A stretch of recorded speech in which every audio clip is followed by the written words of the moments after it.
So long as you're starting with high quality beef, cooking a good steak is as easy as throwing it on the grill or searing it in a hot skillet. But if you want perfect steak, and I'm talking steak with a rich, brown, crackling crust and a medium rare core that extends all the way from edge to edge, then you need to take your technique to the next level. Now, traditional methods like broiling, grilling, or searing in a skillet leave you with one problem. Your steak develops a temperature gradient inside it. So while the very center of the meat might be a perfect medium rare, as you move towards the outer layers, it becomes more and more cooked until you reach the edges, which have the dry, chewy texture of well-done meat. So the question is, how do you minimize this overcooking? So here's the thing, the more gently you cook your food, the smaller that temperature gradient inside is going to be. So for instance, if you cook a steak in a 500-degree oven, you're going to develop a pretty thick band of gray meat inside. Cook that same steak in a 250-degree oven, and that gray band shrinks significantly. You may have heard of a concept called sous vide cooking, and the idea here is to take that low temperature cooking to the extreme. With sous vide cooking, you place your steak inside a sealed plastic bag and then put that plastic bag in a water bath held at the exact temperature that you want to serve your steak at, say 130 degrees for medium rare. About 45 minutes later, you take your steak out of that bag and it's perfectly evenly cooked from edge to edge with no temperature gradient and no danger of overcooking. The problem is that sous vide equipment is really expensive, but there's an alternative. A regular old $30 beer cooler.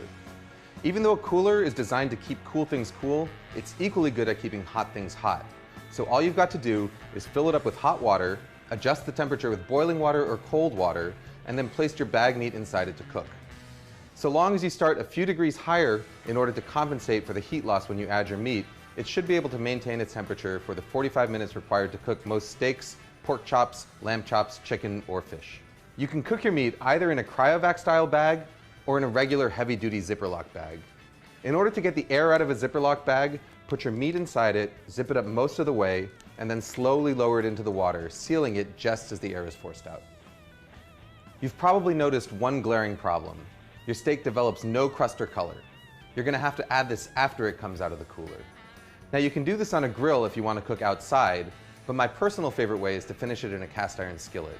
Just heat up some oil over the highest possible heat while you carefully dry the outside of the steak in order to help it brown faster. Season the steak generously with salt and pepper, and once the oil starts smoking, add the steak to the pan along with a couple of pats of butter. Cook the steak just until it's browned on both sides, about a minute or two, and then to finish it off, hold it up vertically with tongs in order to get the edges. The beauty of this method is total flexibility in terms of timing. Once your steak comes up to temperature inside the cooler, you can let it sit there for up to a few hours longer without worrying that it's going to overcook.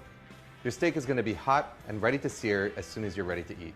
You want to up your game even further? Then get yourself one of these guys.